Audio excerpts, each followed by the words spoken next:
begin today's show by welcoming back Donald Trump, who remains atop the polls as the favorite to become the nominee of the Republican Party. Donald Trump, welcome back to the Hugh Hewitt Show. Hi, Hugh. Nice to talk to you. A fair debate, yes? I thought it was really good. I didn't like the 3 hours. You didn't either. I mean, it was just too long. It was very long. You know, they did that commercially. This has nothing to do with you or me, although you probably got paid so much money they needed the commercial income. But, you know, it sold out. The first 2 hours sold out so quickly. Thank you, Donald. And they made so much money. You know, they were going to ask, I guess, $4,000 for a short ad, I think a 30-second ad. I'm hearing they got $200,000 and $250,000. So when they sold out the first 2 hours, they said, we don't care about anybody else. Let's go out and make some more money. And maybe I want you to know, Donald Trump, I didn't make a dime. I didn't make a single nickel off of that. So you and I are in the same boat. I'm surprised at you. That's all right. No, I'm just there for the joy. I'm just there for. I wish they gave you a little more airtime, to be honest with you, right? I was happy. Jake ran a very complicated. He's the quarterback. He's Cardale Jones. I'm the wide receiver. You know, right. He did a good job. He's a good man. What did Ivanka say to you during the break? Because she came up to you during the first break, and I thought she talked to you. And was she giving you a little pep talk or? Well, she really thought I was doing very well. You know, I was being hit by a lot of questions, and you know, every and if I wasn't, the question of the people of the other candidates was, you know, Mr. Trump said this, Mr. Trump said that. So, in fact, somebody estimated it was 47% of the questions. It was either to me or to the other people with my name in them.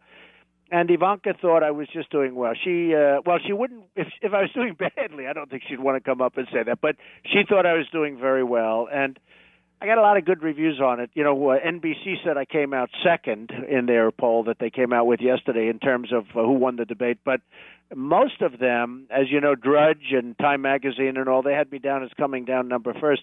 But, you know, it was a little bit different because so many of the questions were related to me. I don't know whether they should be. I don't think they should have been, other than I'm running number one, but I don't think that's the reason for it. I think the readings for it, you know, maybe it's ratings. Who knows what it is. Well, you are the front runner. And so when I asked you, for example, when you're going to have your national security team ready to roll out, do you have a rollout date? It's because people want to know who's going to help you. Have you figured out that yet? And we're going to be announcing something very soon. We have a great team of people. You know, it's interesting because maybe of the front runner status, so many great national security people, including generals, have come to us and called us and at the top level, and they want to be involved. And I think they like what I say about other things also, but they want to be involved. And we have a great team in place, or will shortly be in place. But they've actually come to me and said we'd like to be involved. So, you know, I'm a little bit maybe not that surprised, but we're going to have a great team in place. Absolutely.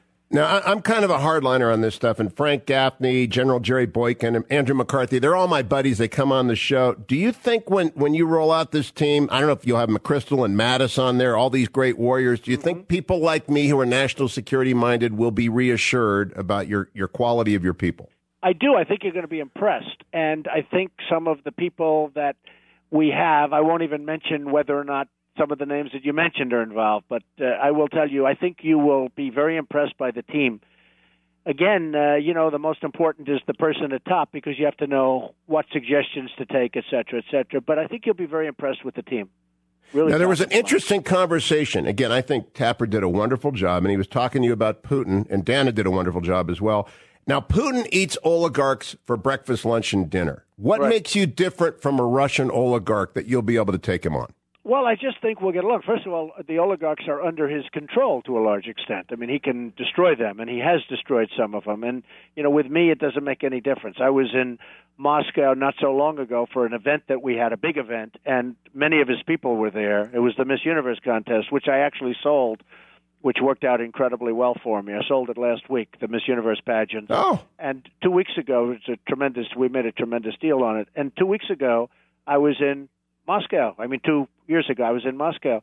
And a lot of the people, they were there, and they had an amazing time. And they're terrific people. You know, I was getting along with them so great. I really loved my weekend. I called it my weekend in Moscow. But I was with the top-level people, both oligarchs and generals and top of the government people. I can't go further than that, but I will tell you that I met the top people. And the relationship was extraordinary. And we just don't have relationships in this country. Relationship is very important, whether it's congressmen or whether it's senators or, whatever it may be. Relationship is a very important element, and we don't have it in this country anymore. You can talk about Tip O'Neill and Ronald Reagan, and you can talk about it. There was two people that were very different in terms of their views, but they got along and they got things done. We don't have that anymore, which is a problem. I agree. Now, I want to do sort of a Trump case study because people don't know how you get done what you do. And I want to use the old post office as my case study. It's like a Harvard Business School thing. I told you offline last week that I was, after we had our little disagreement and then we talked offline, I told you I'd been by the old post office, which used to be my office building. I don't know how anyone can turn that into a hotel. It was the worst office building I ever worked in. It's empty. Right. It's old. So how did you get control of it? What are you going to do with it? And what's it tell us about the Trump way that you got it? Great question, actually, because it does have to do it's very political. It's the best. You would say it's about the best location there is in Washington, right between Congress and the White House. Yep. And I've wanted it for a long time. Many people have wanted it. It was one of the most hotly contested jobs ever in the history of the GSA government services, as you know. And they had many, many, many bidders. The wealthiest people were bidding. The biggest hotel companies were bidding. Big office building companies were bidding. And it's an incredible building, other than the fact that it hasn't been fixed in about 50 or 60 years. So I can imagine if you had an office there, it might not have been so good. But we gutted it out, and it's going to be incredible. It's going to open as a Trump International Hotel, Washington, D.C., it's called, and it will be great. But I will say the getting of it was a long process, and one of the things I talk about is how did Trump get it in the Obama administration? Because everybody wanted it, and as you know, Pritzker wanted it, and Pritzker has been, I think probably we can say his number one backer, and the Hyatt Hotel Corporation is Pritzker, and they wanted it very badly, and Patty Pritzker is now Secretary of Commerce. And that's a whole story because she was not a happy camper when Hyatt didn't get it. And many other friends of Obama wanted it, and I got it. And I think the reason I got it, I could tell you lots of reasons I got it. But number one, we have an amazing plan. We're now under budget and ahead of schedule, and substantially ahead of schedule. It was going to open in 2017. Now it's going to open up before the election and maybe substantially before the election. So we're way ahead of schedule. And that's the way the United States should be. When it's finished, it'll be one of the great hotels of the world. The building is magnificent. I think you would say that, right? Oh, I was on the 5th floor, but it was falling apart back in the 80s when I worked there. Well, it's demolished now. I mean, basically, it's gutted out on the interior, and it's being rebuilt. It'll be brand new inside. I mean, other than certain, obviously, landmark features, which we're saving. But so I raise this because building. It'll be one of the great hotels, I think, of the world. It'll be certainly maybe the best or one of the best in this country, but it'll be one of the great hotels of the world. And so how does pushing through... We're saving the building, which is important. And the GSA people were very professional, but we're saving the building. And how does saving a building and pushing through a design and getting the permits and getting the bid play into being the president? Well, it's very similar process in terms of mini versions. Very political. Everything's involved. If you think about it, it's financing, which we didn't need, frankly, but it's financing. It's dealing with unions, dealing with non-unions. It's dealing with construction, infrastructure of the United States, the bridges, the roads, everything falling apart. So it's really a mini version of fixing up the United States and the infrastructure of the United States. And, the beauty is I'm doing it for the right price, and we're way ahead of schedule. So that's what should happen here. I see some of the things that they give out you, roads that cost so much per square foot to build. And I say I could do it for 1/3 that price and do a better job. The numbers that they talk about when they talk about reconstruction are absolutely insane. So we have a country that needs rebuilding. We have infrastructure, the airports and the roads and the schools, so much. And nobody can compete with me when it comes to that subject. All right, let's go back to foreign affairs. A lot of presidential candidates do the 3 I's: Italy, Ireland, Israel. You've got your own plane. Why not put John Dickerson, Chuck Todd, Jake Tapper, the 3 big anchors, Chris Wallace, number 4 for the Sunday show, put them on the Trump Express and go visit the 3 I's and do what every presidential candidate has done before to burnish their foreign policy chops? Well, I think something like that could happen, to be honest. We certainly have the right aircraft to do it, but I think something like that could happen. And, my relationships have been very good with most of the people you just named, and they're starting to treat me more and more fairly. Zogby, I don't know if you just saw, but Zogby just came out with a poll that has me very high. Has me actually gone up quite a bit since the debate. Have you seen that poll, you? Yeah, I did, and I also saw that you won the morning call report. You're ahead in all 4 polls, in fact, this morning. Yeah, we're leading in all of them. But the Zogby was pretty substantially up since the debate, and they did it from, and he's a highly respected, it's a very highly respected poll. The NBC poll was great also. I was on the set of Meet the Press when they showed that. All of them. So I think something like that could absolutely happen, and it would be my honor. All right, now I'm not perfect, I like to say. I'm just the best on radio, and you weren't so happy with me last time, so I want to go back to foreign affairs now, but with fair warning. No gotchas, no tricks. Okay. Pakistan is the most dangerous country in the world long-term other than Iran because it's got 90 or more nuclear weapons, and they got the Taliban. If it goes unstable, and you're the president, Donald Trump, what are you going to do?